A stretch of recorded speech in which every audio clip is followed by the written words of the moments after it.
Sa mga susunod na taon, kapag tapos na ang digmaan sa Ukraine at naghahanap ng material ang Hollywood, kiyak na maraming kwentong pwedeng gawing pelikula. Ngunit isang kwentong nang ingibabaw sa lahat. Parang imposibleng totoo ang kwentong ito dahil sobrang lawak ng saklaw nito. Totoong-totoo ito at kumpleto sa sangkap ng blockbuster. May kontrabida, matatapang na sundalo, at resulta na magpapang-iti sa mga manonood. Ito ang tunay na kwento ng pinakakahangahangang martsa ng paglaya sa digmaan sa Ukraina. Hollywood, magsimula ng magtala. Lahat ay nagsisimula sa plano. Sa mga madidilim na silid at sa kakaunting operatiba hanggat maaari, binubuo ang isang plano na kalaunan ay magiging panimulang punto na siyang nagbigay kahulugan sa maalamat na kontraatake ng Ukraina sa timog silangan ng bansa. Alam na natin ang mga resulta ng kontra-atake o ang kasalukuyang sitwasyon. Noong Abril 6,400 at 80 square kilometer ng Ukraina ang napalaya at nadagdagan pa sa isang buwan, kaya napaharap ang Rusya sa unang itong pagkawala ng teritoryo sa Ukraina mula 2024. Mangyayari pa lang lahat yun. Bago magsimula ang kontra-atake, mahigpit na inililihim ang lahat.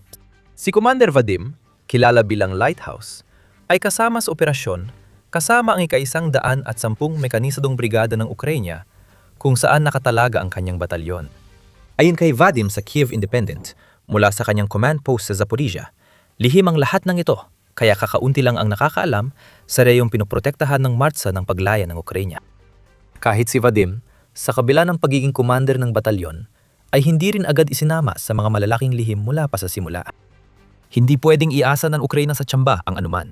Ang paglusob sa timog at timog silangan ang naging pundasyon ng estratehiya ng bansa laban sa opensibang tagsibo ng Russia na nakatuon sa Donetsk at lungsod ng Zaporizhia.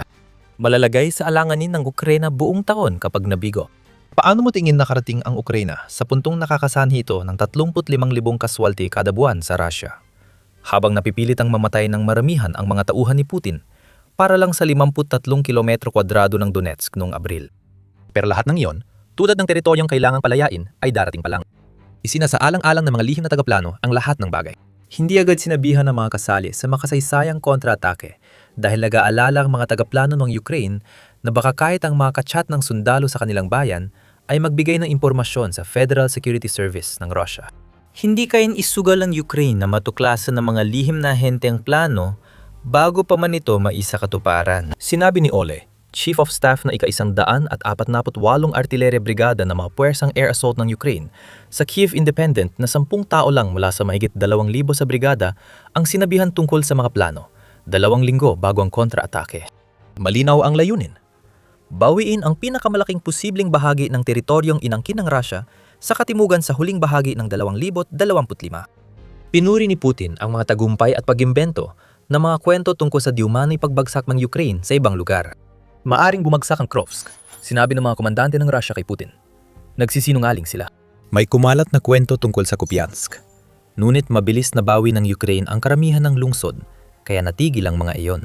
Alam ng Ukraine na mahalagang magtagumpay sila sa timog para mabasag ang kwento ng dominasyon ng Russia na nililikha ni Putin. Bukod sa pagpapalayan ng kanilang teritoryo para sa mga susunod na operasyon, magkakaroon sila ng kalamangan sa mga usapang pangkapayapaan bilang resulta. Pagkatapos magplano, pwede nang simulan ang paghahanda. Unang prioridad ang proteksyon ng impanterya ng Ukraine na mahalaga sa plano. Nakatakdang magsimula ang kontra-atake sa huling Enero at tungkulin ng Ukraine na pahinayin ng artilyera ng Rusya na ulanin ng mga bala ang impanterya ng Ukraine habang sumusulong sa Zaporizhia at Dnipro-Petrovsk. Ang brigada ni Ole ang inatasan at sinabi ng kanilang reconnaissance chief na si Ilya sa Kiev Independent kung bakit mahalaga ang trabaho nila. Ang pagsira sa lakas ng putok ng kalaban ay may napakahalagang papel sa anumang operasyon dahil bawat baril ng kalaban na nananatiling gumagana ay papaputukan ng ating mga unit sa bawat yugto ng misyon. Si Ilya at ang ika-148 Brigadang Artillerya ay may malaking tungkulin na hinaharap. Bukod sa pagsubaybay sa artillery ng Ruso, kailangan din nilang hanapin ang halos 400 kagamitan.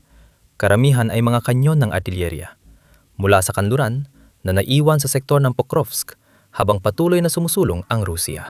Lahat ng ito ay kailangang gawin habang ang mga reconnaissance drone ng Russia ay nagmamasid para sa anumang senyales ng galaw ng mga Ukrainyano. Ngayon, pareho ni na Ole at Ilya ay naniniwalang alam ng Russia ang paparating. Ngunit hindi nakita ng kanilang reconnaissance ang buong plano ng Ukraine. Noong kalagitnaan ng Enero, nagsimulang maghanap ang ika-148 Brigadang Artillerya ng mga unit ng artillerya ng Russia. Naibalik na ang mga kagamitan hanggat kaya. Matagumpay na natukoy ng brigada ang 150 piraso ng artillerya ng Russia, sapat para sa 3 brigada na nakakalat sa 30 kilometrong linya mula Hulyai-Pole, Zaporizhia hanggang Borozova, Dnipropetrovsk. Kinailangang wasakin ang lahat at matagumpay itong nagawa ng ika-148 Brigadang Artilyera ng masigasig at maingat sa reconnaissance drone ng Russia. Sa kabutihang palad, makapal na hamog ang bumalot sa Ukraine sa malaking bahagi ng operasyon noong kalagitnaan ng Enero. Pero maaring maging sagabal din ang hamog na yon sa Ukraine, tulad ng nangyari sa pagtatapos ng Enero, nang hindi makalipad ang mga drone sa Timog Kanluran. Nagkaroon din ng parehong problema ang Russia. Maaring nakalipad ang mga reconnaissance drone, pero dahil sa sobrang kapal ng hamog, nahirapan silang matukoy ang mga posisyon kung saan nagmumula ang putok na bumabagsak sa mga unit ng artilyera ng Russia. Konti lang ang ulat tungkol sa operasyong ito. Pero may ilang pahiwatig na nagsimula na ito at posibleng may ibang unit na kasali sa unang yugto ng kontra-atake. Noong Enero, 10 iniulat na winasak ng 200 at ika-10 Separate Assault Regiment ng Ukraine ang Russian Tu-21 Voshka howitzer sa Zaporizhia. 2 araw makalipas, nakita sa footage ng 18 Army Corps ng Ukraine na napabagsak ng Ukrainian drone operators ang isang nakakamuflage na self-propelled artillery system. Bahagi kaya ito ng mas malawak na pagsisikap tanggalin ang artilyerya ng Russia sa timog? Maaring hindi na natin malaman at yun ang punto. Ang tila magkakahiwalay na pag-atake ay maaring bahagi ng mas malaking operasyon at ang hindi pagkakita ng pattern ng media at militar ng Russia ay siyang layunin ng plano ng Ukraine. Kung ibubunyag nila ang plano sa puntong ito, magiging senyalis yon na may mas malaking mangyayari. Walang nakapansin kaya nagpatuloy ang ika-100 at 48 Brigadang Artilyerya, posibleng may tulong mula sa ibang unit ng Ukraine sa operasyon nila. Hindi lahat ay naging maayos gaya ng naplano. Bukod sa sariling artilyerya, may FPV at strike drones din ang ika-100 at 48 Brigadang Artilyerya na gamit nila laban sa artilyerya ng Russia na natutuklasan nila. Minsan, sapat na ang tamang paglagay ng FPV drone para tuluyang mawasak ang isang piraso ng artilyera. Minsan, kahit 12 drone ang ipadala, halos walang epekto. Unti-unti, tinutupad ng brigada ang tungkulin nila. Kung hindi drone ang tumatarget sa artilyera, binabagsak nila ang electronic warfare equipment ng Russia para magbigay daan sa mga rocket. Ang pasensya at pagpupursigi ay mga birtud. Pinatunayan ng ika-100 at 48 Brigadang Artilyerya ang bagay na yon sa kanilang mga nagawa noong Enero. At sa mga susunod na buwan, ipinapatuloy nila ang tuloy-tuloy na mga pag-atake. Lahat ay para ihanda ang daan para sa mga susunod na pagsulong sa lupa ng mga tropang Ukranyano. Noong Enero, 150 piraso ng artilyera ng Russia ang inatake. Umabot ito sa 98 noong Pebrero at naging 115 naman noong Marso. Nang magsimula ang ika-110 at 10 Mechanized Brigade at ika-95 Air Assault Brigade ng Ukraine sa operasyon para mabawi ang maraming teritoryo, iniulat nilang halos hindi na gumagana ang artilyerya ng Russia. Ginawang kasing ligtas ng maari ang lugar laban sa artilyerya. Maari nang simulan ang kontra-attack laban sa puwersa ng Russia sa gray zone at sa labas nito. Bago natin talakayin kung paano binago ng mga kontra-atake ang lahat para sa Ukraine, noong 2026 ito ang The Military Show na nagbibigay ng kabuuang larawan, hindi lang headlines. Siguraduhin nakasubscribe ka sa channel kung gusto mong manatiling nauna sa balita. Hindi malawakan ang kontra-attack ng Ukraine, lalo na sa simula. Nangyari ang mga unang yugto sa ilalim ng makapal na fog na pumabor sa ika-100 at 48 Artillery Brigade at nagbigay sa Russia ng maling akala na silang may inisyatiba sa timog. Noong Nobyembre, 2,025 lang ginamit ng puwersa ng Russia ang fog sa Ukraine para makalusot sa mga posisyon ng Ukraine sa Zaporizhia. Inisip ng mga tauhan ni Putin na maulit nila yon kahit nasisira na ang kanilang artilyerya. Nagkamali sila at hindi magtatagal. Ang takot na dala ng mga Ukrainian na lumilitaw mula sa fog ang magpapatunay na mali talaga sila. Si Dmytro, na nanguna sa unang mga grupo ng sundalo na sumuong sa fog bilang bahagi ng kanyang tungkuling bilang Deputy Battalion Commander ng ika-95 Brigade, ay nakwento sa Kyiv Independent tungkol sa mga matitinding pagsalakay sa tinatawag niyang gray hours nung mga unang yugto ng kontra-atake. Hindi alam ng Russia na paparating ang sundalo ng Ukraine dahil hindi nila nadugtong ang mga atake sa kanilang artillery. Bawat misyon ay nauna ng masusing reconnaissance na kahit mga iniwang basura ng mananakop ay natutukoy, nagbibigay ng pahiwatig sa kinaroroonan ng sundalong Russia. Hindi layunin ng infantry ng Ukraine ang direktang labanan. Una nang pumapasok ang mga drone para alisin ang maraming Ruso, saka susunod ang mga tropa sa lupa para tapusin ang natira. Epektibo ang parang ito sa paglaya ng Ukraine sa Kupiansk at sa mga operasyon sa Dnipropetrovsk. Search and destroy ang taktika na halos perpekto ng ginamit ng puwersa ng Ukraine sa Dnipropetrovsk at Zaporizhia. Paulit-ulit, walang maipantapat ang mga tagapagtanggol at mga lumulusot na tauhan ng Rusya. Kahit maulap, natutuntun pa rin sila at tinatanggal ng mga drone ng Ukraine. Mas pinaunlad na ika-75 brigada ng Ukraine ang kanilang taktika. Kapag nakuha na ang isang posisyon, palihim na pumapasok ang mga grupong pandigma hanggang 3 kilometro sa loob ng gray zone na bumubuo ng parang barikada sa paligid ng bagong nasakop na posisyon. Mula rito, maaaring maglunsad ng mga ambush laban sa anumang unit ng Russia na susubok na magsagawa ng kanilang sariling kontra-atake.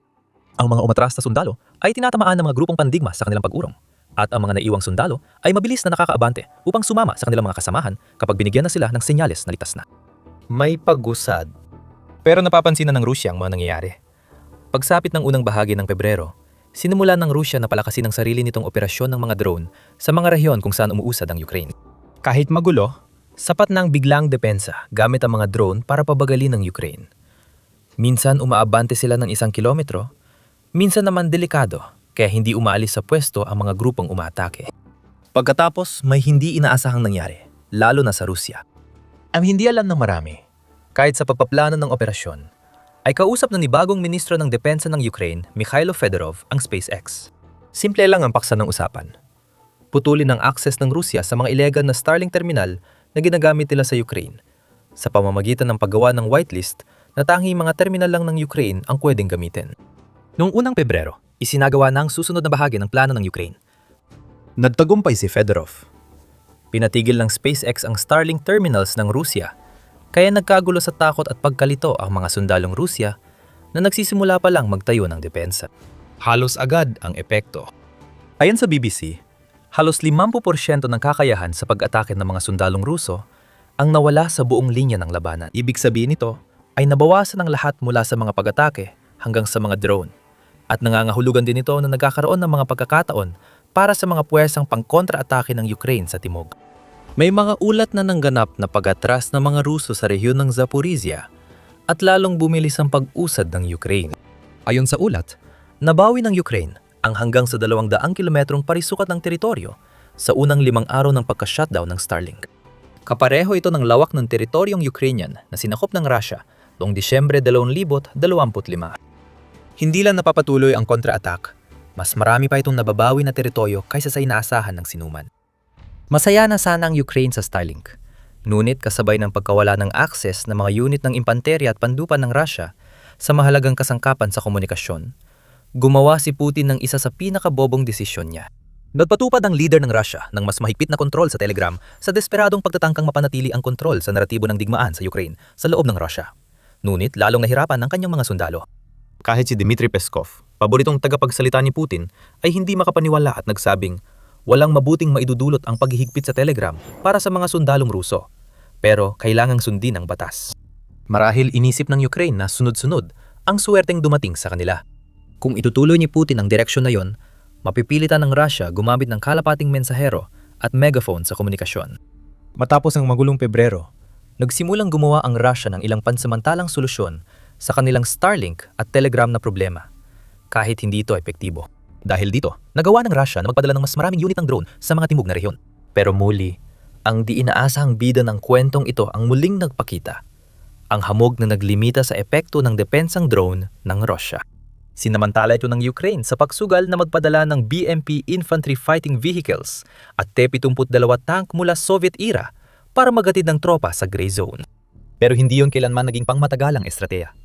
Kapag nawala ng hamog, magiging madali ng target ang mga sasakyang iyon para sa mga drone ng Russia na dumarating sa lugar. Gayunpaman, pagsapit ng katapusan ng Marso, nariyan na ang mga resulta.